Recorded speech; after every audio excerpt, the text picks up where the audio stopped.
ಚೆನ್ನಾಗಿದ್ದೀರಾ ಅಂದ್ಕೊಂಡು ಇವತ್ತಿನ ಬ್ಲಾಗ್ನ ಶುರು ಮಾಡ್ತಾ ಇದ್ದೀನಿ. ಸೊ ಗೈಸ್, ಇವತ್ತು ಎರಡೆರಡು ಬ್ಲಾಗ್ನ ಶುರು ಮಾಡೋವಂಥದ್ದು. ಇನ್ನೊಂದು ಬ್ಲಾಗ್ ಬಿರಿಯಾನಿ ರೆಸಿಪಿ ಬ್ಲಾಗ್ನ ಹಾಕ್ತೀನಿ, ಅದನ್ನು ನೋಡಿ. ಸೊ ಈಗ ಬನ್ನಿ, ನಮ್ಮ ಗೃಹಲಕ್ಷ್ಮಿ ಬಗ್ಗೆ ಹೇಳ್ತಾರಂತೆ.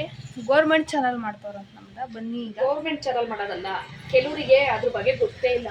ಕೆಲವೊಂದು ಚಾನಲ್ ಹಾಕಿರ್ತಾರೆ, ಕೆಲವು ಚಾನಲ್ ಅಲ್ಲಿ ಫೇಕ್ ತರ ಹೇಳ್ತೀವಿ. ಈಗ ನಮ್ಮ ಚಾನಲ್ ಅಲ್ಲಿ ನಮ್ಮಮ್ಮ ಕರೆಕ್ಟ್ ಆಗಿರೋದು ಹೇಳುತ್ತೆ, ಫೇಕ್ ಇರೋದ ನೋಡಕ್ ಹೋಗ್ಬೇಡ್ರಿ. ನಮ್ಮಮ್ಮ ಕರೆಕ್ಟ್ ಆಗಿ ಹೇಳುತ್ತಂತೆ. ಕರೆಕ್ಟ್ ಆಗಿ ಹೇಳೋದು ಅಂದ್ರೆ ಸಿದ್ದರಾಮಯ್ಯ ಅವರಲ್ಲ, ಇವಾಗ ಇರೋದು ಡಿ ಕೆ ಶಿವಕುಮಾರ್ ಮುಖ್ಯಮಂತ್ರಿ. ಡಿ ಕೆ ಶಿವಕುಮಾರ್ ಅವ್ರನ್ನ ಹೋಗಿ ಕೇಳ್ಕೊಂಬಂದಿತ್ತಂತೆ.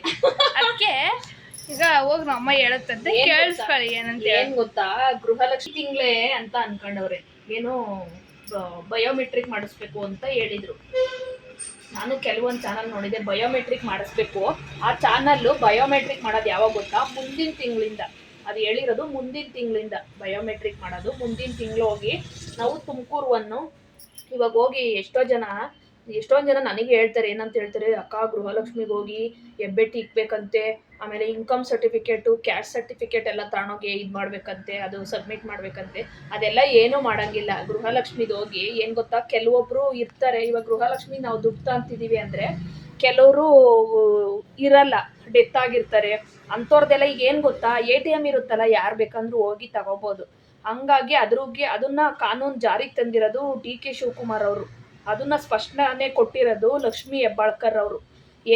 ಏನಕ್ಕೆ ಅಂತಂದ್ರೆ, ಇಲ್ದಿರೋರ್ದೆಲ್ಲ ಗೃಹಲಕ್ಷ್ಮಿ ದುಡ್ಡೆಲ್ಲ ತಾಂತಿರ್ತಾರಲ್ವಾ, ಅವ್ರನ್ನೆಲ್ಲಾನು ಇದ್ ಮಾಡ್ಬೇಕು ಅಂತ. ಏನೇನ್ ತಗೊಂಡೋಗ್ಬೇಕು ಅಂದ್ರೆ, ಇನ್ನ ಅದು ಮುಂದಿನ ತಿಂಗಳು ಆ್ಯಪು ರೆಡಿ ಮಾಡ್ತಾವ್ರಂತೆ. ಅದು ಆ್ಯಪ್ ರೆಡಿ ಮಾಡಿ ಮುಂದಿನ ತಿಂಗಳಿಂದ ಅದು ಜಾರಿಗೆ ತಂದು, ಅದು ತುಮಕೂರುವನ್ನು, ಆಮೇಲೆ ಕರ್ನಾಟಕವನ್ನು ಅದೆಲ್ಲ ಕೊಟ್ಟಿರ್ತಾರಲ್ಲ. ನಾವು ಎಲ್ಲೋಗ್ಬೇಕು ಅಂದ್ರೆ ಅಲ್ಲಿ ನಗರಸಭೆ ತಗೋಬೇಕು. ತುಮಕೂರು ಒನ್ನಿಗೆ ಹೋಗಿ ನಾವು ಗೃಹಲಕ್ಷ್ಮಿ ಮಾಡಿಸಿರ್ತೀವಲ್ಲ, ಅದು ಇಲ್ಲ ಅಂದ್ರೆ ಆಧಾರ್ ಕಾರ್ಡು, ರೇಷನ್ ಕಾರ್ಡು, ಆಮೇಲೆ ನಾವು OTP ನಂಬರ್ ಕೊಟ್ಟಿರ್ತೀವಲ್ಲ, ಫೋನಿಗೆ OTP ಬರ್ತದಲ್ಲ, ಅದು 3 ತಗೊಂಡೋಗ್ಬೇಕು ಕಂಪಲ್ಸರಿ. ನಮಗೆ ಗೃಹಲಕ್ಷ್ಮಿದು ಇಲ್ಲ ಅಂದ್ರೂ ನಾವು ಮಾಡಿಸಿರ್ತೀವಲ್ಲ, ಗೊತ್ತಿರ್ತದಲ್ಲ, Aadhaar card, ration card original ತಗೊಂಡೋಗ್ಬೇಕು. ಜೆರಾಕ್ಸ್ ಎಲ್ಲ ತಗೊಂಡೋದ್ರೆ ನಡೆಯಲ್ಲ ಅಂತೆ. ಅದೆಲ್ಲ ತಗೊಂಡೋಗಿ ಮುಂದಿನ ತಿಂಗಳು ಜುಲೈ ತಿಂಗಳಿಗೆ ಅದು ಆ್ಯಪ್ ರೆಡಿ ಮಾಡ್ತಾವ್ರಂತೆ. ಅದಕ್ಕೆ ಹೋಗಿ ಬಯೋಮೆಟ್ರಿಕ್ ಇಕ್ಕಿದ್ರೆ, ಅದಕ್ಕೆ ಏನು ಗೊತ್ತಾ, ಇವಾಗ ಆ ಥರ ಹೇಳ್ತಿರೋದು ಏನಕ್ಕೆ ಗೊತ್ತಾ, ಸ್ವಲ್ಪ ದಿವಸ ಗ್ಯಾಪ್ ಸಿಗಲಿ ಅಂತ. ಇವಾಗ ಸರ್ಕಾರದ ಹಿಂದಿಂದೆ ಕೊಡೋಕ್ಕೆ ದುಡ್ಡಿರಲ್ವಲ್ಲ, ನಿಮ್ಗೆ ಗೊತ್ತಾ ಅವ್ರು ಮಾಡ್ತಾರೆ ಅಂತ ಆ ಥರ ಹೇಳ್ತಾವ್ರೆ. ಕೆಲವೊಂದು ಚಾನಲ್ ಅಲ್ಲಿ ನೋಡು, ಗೊತ್ತಾಗತ್ತೆ. ಹೇಳ್ತಾರಂತೆ.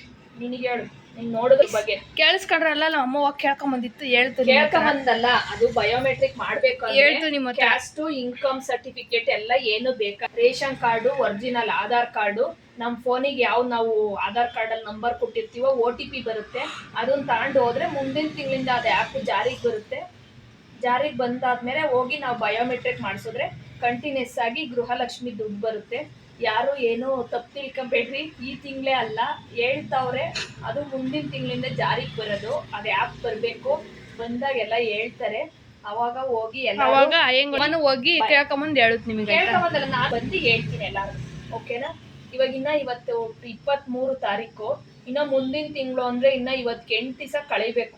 ಮುಂದಿನ ತಿಂಗಳು ಅಂದ್ರೆ ಜುಲೈ 1 ಬುಧವಾರ, ಇನ್ನ ನಾಳೆ 8 ದಿವಸ. ಇನ್ನು ಮುಂದಿನ ತಿಂಗಳು ಅಂತ ಹೇಳವ್ರೆ. ಅದು ಯಾವಾಗ ಜಾರಿಗೆ ಬರುತ್ತೆ ಅಂತ ಗೊತ್ತಿಲ್ಲ. ಒಟ್ಟು ಮುಂದಿನ ತಿಂಗಳು ಅಂತ ಹೇಳವ್ರೆ.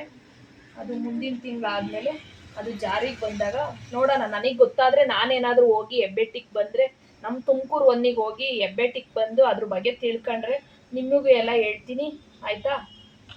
ಕೇಳಿಸ್ಕೊಂಡ್ರಲ್ಲ ಗೈಸ್, ಈಗ ಹೊಟ್ಟೆ ಎಷ್ಟಿದೆ, ಊಟ ಮಾಡಬೇಕು. ಈಗ ಎಲ್ಲ ನಮ್ಮಮ್ಮ ಹೇಳಿ ಕೇಳಿಸ್ಕೊಂಡ್ರಲ್ಲ. ಆಮೇಲೆ ಹೆಬ್ಬೆಟ್ಟಿಗೆ ಬಂದ್ಮೇಲೆ ನಮ್ಮಮ್ಮ ಹೇಳುತ್ತೆ. ಹೆಬ್ಬೆಟ್ಟಿಗೆ ಬಂದು ಹೇಳೋದಲ್ಲ, ಅದು ಅದೇ ತರ ರೂಲ್ಸ್ ಇರೋದು. ಕೆಲವ್ರು ಈಗ ನೋಡು, ಇವರೆಲ್ಲ ಎಷ್ಟೊಂದು ಜನ ನನ್ನ ಕೇಳ್ತಾರೆ, ಏನಂತ ಇದನ್ನ ಇಕ್ಬೇಕು, ಅದೇನೋ ಇನ್ಕಮ್ ಸರ್ಟಿಫಿಕೇಟ್ ಬೇಕು, ಕ್ಯಾಸ್ಟ್ ಸರ್ಟಿಫಿಕೇಟ್ ಬೇಕು. ಕೆಲವು ಚಾನಲ್ ಅಲ್ಲಿ ಫೇಕ್ ಆಗಿ ಹೇಳ್ತಾರೆ. ಹೆಂಗೋರು, ಅಯ್ಯೋ ಇನ್ಕಮ್ ಸರ್ಟಿಫಿಕೇಟ್ ಇಲ್ಲ ನಂದು, ಕ್ಯಾಸ್ಟ್ ಸರ್ಟಿಫಿಕೇಟ್ ಇಲ್ಲ, ನಾವು ಹುಡುಗ ಮಾಡಿಸ್ಕೊಂಬರ್ಬೇಕು, ಅದಕ್ಕೊಂದು 500-1000 ಕೇಳ್ತಾರೆ. ಬೇಗ ಒಂದು ವಾರದಲ್ಲಿ ಮಾಡ್ಕೊಂಡು ಕೊಡ್ತೀನಿ ಅಂದರೆ ಬೇರೆಯವರು 1000-500 ಕೊಡಬೇಕು. ಈಗ ನಾವೇ ಹೋದ್ರಲ್ಲಿ ಏನೋ ರೆಸ್ಪಾನ್ಸ್ ಮಾಡಲ್ಲ. ಯಾರ ಹತ್ರ ಆದ್ರೂ ಮಾಡಿಸ್ತೀನಿ ಅಂದರೆ ಮಿನಿಮಮ್ ಅಂದರೆ 500-1000 ರೂಪಾಯಿ ದುಡ್ಡು ಕೊಡಲೇಬೇಕು. ಕೆಲವ್ರಿಗೆ ಗೊತ್ತಿರಲ್ಲ ಮಾಹಿತಿ. ನಮ್ಮ ಚಾನಲ್ ಏನಾದರೂ ನೋಡಿದ್ರೆ ಅದ್ರ ಬಗ್ಗೆ ಗೊತ್ತಾಗ್ಬೋದೇನೋ. ನನಗೆ ಗೊತ್ತಿರೋದು ಹೇಳಿದೆ, ನಾನು ನೋಡಿರೋದು, ನನಗೆ ಗೊತ್ತಿರೋದು, ನಾನು ತಿಳ್ಕೊಂಡಿದ್ದು, ನನಗೆ ಒಂದು ಸ್ವಲ್ಪ ನೋಡಿ ತಿಳ್ಕೊಂಡಿದ್ದು ಹೇಳಿದ್ದೀನಿ. ಯಾರು ಏನು ಅನ್ಕೊಬೇಡ್ರಿ, ಓಕೆನಾ. ಓಕೆ ಬಾ. ಓಕೆ ಗೈಸ್, ವ್ಲಾಗ್ನ ಇಲ್ಲಿಗೆ ಏನು ಮಾಡ್ತೀನಿ. ವ್ಲಾಗ್ ನಿಮ್ಗೊಂದು ಹತ್ರ ಇಷ್ಟ ಆಗಿ ಲೈಕ್ ಶೇರ್ ಕಮೆಂಟ್ನ ಮಾಡಿ. ಇನ್ನೂ ಗೃಹಲಕ್ಷ್ಮಿ ಆದರೆ ನಿಮ್ಗೆ ಏನೋ ಡೀಟೇಲ್ಸ್ ಬೇಕಂದ್ರೆ ನಮ್ಮ ಅಮ್ಮ ಕಮೆಂಟ್ ಮಾಡಿ, ನಮ್ಮ ಅಮ್ಮ ಹೇಳ್ತತೆ. ಕಮೆಂಟ್ ಮಾಡಿ ಎಲ್ಲ. ಟಾಟಾ, ಬಾಯ್ ಬಾಯ್.